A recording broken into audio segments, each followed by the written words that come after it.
អារម្មណ៍ខ្ញុំពេលនេះចេះតែស្រមើស្រមៃថាមានពុកនឹងការពិតនោះពុកមិនអាចក្បែរកូនជារៀងរហូត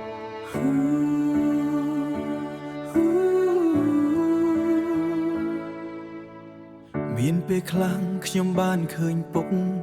ឃើញច្បាស់ណាស់គឺនៅនឹងមុខឃើញរូបពុកឈរមើលមកកូនពុកតែងតែក្បែរមិនសាបសូន្យ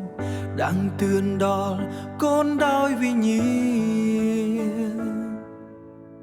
តួពុកបានលាចាកចេញទៅ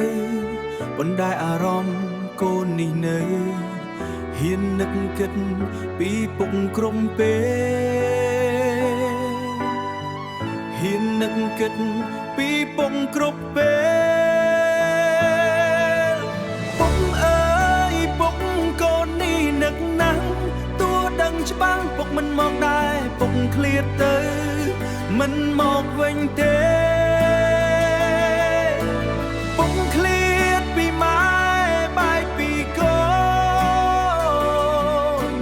ពុកសាបសូន្យពីកូនយូរហើ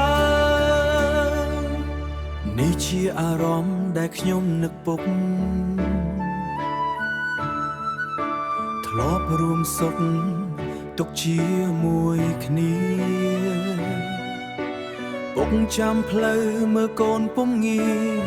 ចំណៃនេះពុកឲ្យកូន